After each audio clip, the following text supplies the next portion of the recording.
Hello my dear student, this is your 4 chapters of chemistry, chemical kinetics. Now start. Okay, alright.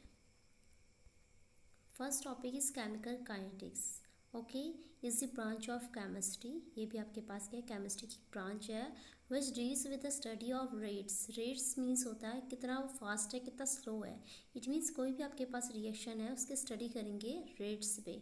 Rates means उसका increasing और decreasing level. ठीक है, of chemical reaction the factor affected it means आपके पास temperature pressures mainly आपके पास temperature affected करता है. ठीक है, उसके फैक्टर्स के बारे में पढ़ेंगे and the mechanism by which the reaction proceed. और किस स्टेप, मैकेनिज्म मीन्स होता है स्टेप बाय स्टेप रिएक्शन होना, तो उस रिएक्शन को हम प्रोसीजर को हम पढ़ेंगे इसमें. ठीक है, केमिकल काइनेटिक्स क्या है, केमिस्ट्री की ब्रांच है जिसमें हम उसको रेट ऑफ रिएक्शन पढ़ेंगे कि आपके पास स्पीड, जो रिएक्शंस की स्पीड है वो आपके पास इंक्रीज होगी या डिक्रीज होगी. क्लियर और नॉट? ओके. नेक्स्ट है rate of reaction. Rate of reaction होता है कि आपके पास रेट हमने आपको बताया था कि कैसे आपके पास रिएक्शन क्या होना, फास्ट होना है स्लो होना. ठीक है, is the change in concentration of the reactant or product per unit time 1 second में या 1 ठीक है मिनट्स में जो आपका टाइम इंटरवल चेंज होगा. इट मीन्स टाइम के पर्पज से आपके पास जो चेंजेस आएंगे, जैसे डिफरेंशिएशन होता है, आपने डिफरेंशिएशन पढ़ा था. ठीक है, फॉर मान लेट कर लीजिए कोई रिएक्शन A + B है गिव्स C बन गई, तो रेट ऑफ रिएक्शन हमेशा याद रखिएगा जो प्रोडक्ट साइड होती है हमेशा पॉजिटिव होती है, जबकि आपके पास रिएक्टेंट साइड वो आपकी नेगेटिव होगी. लेट कीजिए रेट ऑफ रिएक्शन लिखेंगे, इसे याद कीजिए, बहुत इंपॉर्टेंट आपके लिए. ठीक है, rate of reaction most important topic है. आपके पास देखिए रिएक्टेंट में ए बी है तो माइनस का delta E upon delta T हो गया और बी का डेल्टा B अपॉन डेल्टा ये नेगेटिव होंगे, जबकि प्रोडक्ट साइड में पॉजिटिव होगा delta C upon delta T. The negative sign indicate that the concentration is decreasing with time. It means आपके पास ये इंडिकेट कर रहा है कि आपके पास क्या है, कंसंट्रेशन डिक्रीज हो रहा है टाइम के रिस्पेक्ट में. तो रिएक्टर साइड आपके पास हमेशा नेगेटिव होगा जबकि प्रोडक्ट साइड पॉजिटिव होगा. यूनिट क्या है इसकी, मोल पर लीटर इनवर्स और सेकेंड इनवर्स. क्लियर है, मोल पर लीटर सेकेंड भी कह सकते हैं. वैसे मोल पर लीटर होती है टाइम के रिस्पेक्ट में नीचे, तो सेकेंड इनवर्स आ गया. नेक्स्ट टॉपिक है द रेट ऑफ रिएक्शन. लेट कर लीजिए कोई रिएक्शन है, रेट मतलब टाइम के रिस्पेक्ट में काम कर रही है. ठीक है, देखिए the rate of reaction is आपके पास अ कांस्टेंट क्वांटिटी. आपके पास जो क्वांटिटी है ये कांस्टेंट होती है except for zero order reaction. देखिए जो आपके पास रेट ऑफ रिएक्शन आगे पढ़ेंगे आप, जीरो ऑर्डर पढ़ेंगे, फर्स्ट ऑर्डर पढ़ेंगे, सेकंड ऑर्डर पढ़ेंगे, लेकिन जीरो ऑर्डर रिएक्शन को छोड़ के और सभी में आपके पास कह रहे हैं is not a constant quantity. ये कांस्टेंट नहीं है, ये इंक्रीज और डिक्रीज कर जाती है. ठीक है, जबकि जीरो में कोई इफेक्ट नहीं पड़ता. क्यों नहीं पड़ता, हम आगे पढ़ते हैं. होता क्या है देखिए, it decrease as a reaction proceed in the forward direction, क्योंकि रिएक्शन हमेशा क्या होती है फॉरवर्ड डायरेक्शन में आगे, क्योंकि आपको पता है आप जितना भी रिएक्टेंट डालते हैं उसका प्रोडक्ट में इफेक्ट पड़ता है. The rate law express a mathematical relationship between the rate and the molar concentration of one or more reactant. हमेशा याद रखिएगा जो रेट होता है delta x upon D T. X means आपके पास जो भी आपने मिक्सचर ले रखा है जिसका कंसंट्रेशन है इनिशियल. ठीक है, और टी के रिस्पेक्ट में कितना बढ़ रहा है कितना घट रहा है. जैसे लेट कीजिए आप कुछ ग्राम पे लेके आए, 100 ग्राम लेके आए, आपने टाइम के रिस्पेक्ट में 2 साल बाद देखा ऑटोमेटिक वो हाफ हो गया, तो टाइम के रिस्पेक्ट में वो इंक्रीजिंग या डिक्रीज हो रहा है. तो के कांस्टेंट हो गया आपके पास ए की पावर m और b की पावर n, ये आपके कंसंट्रेशन के फॉर्म में आ जाएंगे जो a और b आपने रिएक्टेंट लिए थे. रेट याद रहेगा आपके पास, रेट जो होता है directly proportional concentration of reactant side. Where m and r determine experimentally and represent the order of reaction with respect to a and b respectively. तो आपके पास क्या होगा m + n overall order of reaction. तो याद रखिएगा rate और आपके पास क्या ऑर्डर, ये दोनों एक दूसरे पर डिपेंड है.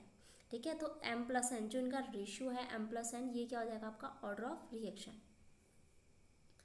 नेक्स्ट है rate constant is the rate of reaction when the concentration of each of the reactant species is unity.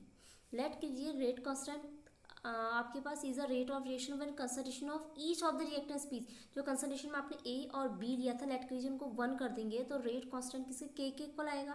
क्योंकि आपको पता है इससे पहले अभी आपने क्वेश्चन किया था कि रेट ऑफ रिएक्शन क्या था, डायरेक्टली प्रोपोर्शनल होता है कंसंट्रेशन ऑफ बी और concentration of A.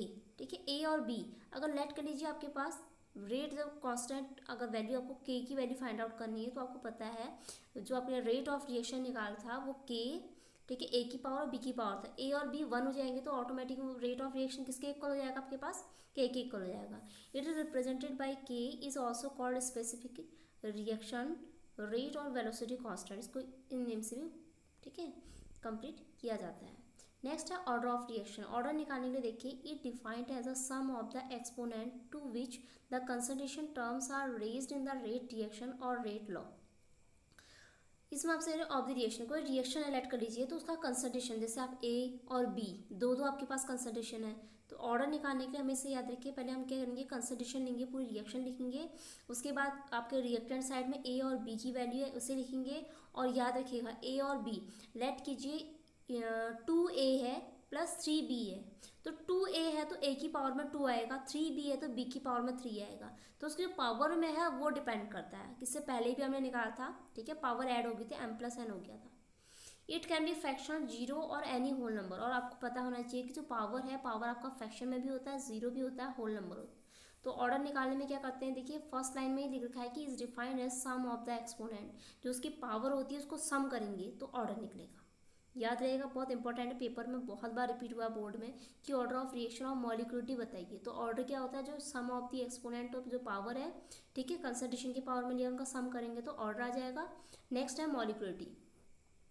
मॉलिक्यूलिटी is a most important topic, दोनों में डिफरेंशिएट भी आया हुआ है, ठीक है।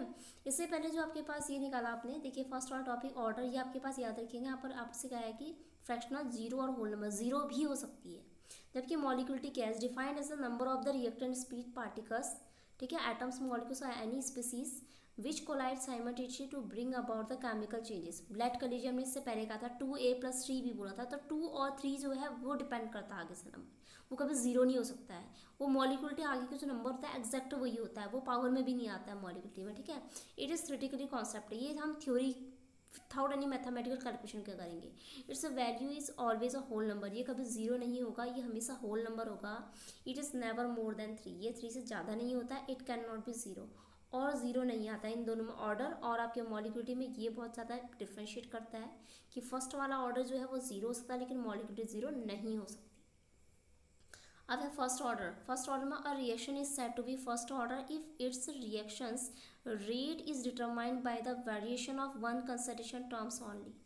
और reaction is said to be first order, reaction first order तब होती है जब its concentration rate is determine the variation of the one concentration term. Let कर लीजिए, आपने जब आप क्या निकाले, आपने रेट निकाला तो ऑटोमेटिक आपके पास क्या आएगा, ए की पावर में वन, आपको पता है पावर ऐड होती है, ठीक है, अगर पावर 1 है तो एज इट इज़ 1 आपका फर्स्ट ऑर्डर रिएक्शन है, ऊपर का जो पावर ऐड करोगे 2 आएगा तो ऑटोमेटिक सेकंड ऑर्डर रिएक्शन का, 3 होगा तो 3, ठीक है, तो इट मीन्स पावर पे डिपेंड करता है। तो इसमें लिख रखा लास्ट लाइन देखिए, variation of one concentration term means only 1 आएगा कंसंट्रेशन में, तो फर्स्ट ऑर्डर।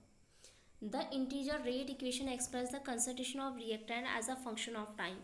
इसमें कहें इंटीग्रल रेट क्या होता है, इंटीग्रल रेट होता है कंसंट्रेशन आपके फंक्शंस, फंक्शन मतलब किसके रिस्पेक्ट में काम कर रहे हो आप, जैसे इंटीग्रेशन लिख रहे हो तो एक्स के टर्म में, टी के टर्म में है, ठीक है, जैसे आपके पास क्या है, कोई भी आपके पास अमाउंट है वो टी के रिस्पेक्ट में होता है, ठीक है, तो फंक्शन ऑफ टाइम के रिस्पेक्ट में कोई चीज़ इंक्रीज करती है और डिक्रीज करती है। क्लियर हो गया। नेक्स्ट आपके पास देखिए the integer rate equation first order, ये याद रखिएगा, फर्स्ट ऑर्डर रिएक्शन है, ए इज इक्वल ए नॉट ई की पावर माइनस के टी। इसको हमने क्या किया, टेकिंग लॉग लेंगे दोनों साइड, तो लॉग लेके जो सॉल्व करके पूरा आंसर आया है वो आया है K is equal 2.303 upon T log A naught upon A, ठीक है। इसे और तरीके से भी कर सकते हैं, ठीक है, इसे और तरीके से कैसे कर सकते हैं, देखिए लेट कर लीजिए 2.303 अपॉन टी किया, लॉग ए नॉट अपॉन ए किया, लेट कर लीजिए दोनों साइड हम लॉग लेते हैं, तो लॉग ए तो इधर होगा, तो इक्वल लॉग ए नॉट ई की पावर माइनस के टी है, तो ये पावर आगे आ जाती है, ठीक है, और के टी पॉजिटिव हो जाएगा, के टी इज इक्वल आपके पास, और याद रखिएगा जब हमने लॉग राइट हैंड में लिया था तो लॉग और ई एक दूसरे को कैंसिल कर लेते हैं, ठीक है, और ये जो पावर होती है वो एल में होता है, एल को लॉग में कन्वर्ट करने के लिए 2.303 से मल्टीप्लाई कर लेते हैं। क्लियर हो गया। नेक्स्ट है वियर के यहाँ पर फर्स्ट ऑर्डर रेट कॉन्स्टेंट है, ए नॉट जो इनिशियल में रहा होगा जब आपका टाइम 0 था, और ए टी जो है जब आपका टाइम कुछ टाइम बीत गया होगा, टी लेट कर लीजिए। सेकेंड ऑर्डर रिएक्शन क्या है, the reaction in which sum of the power of the concentration in the rate law is 2।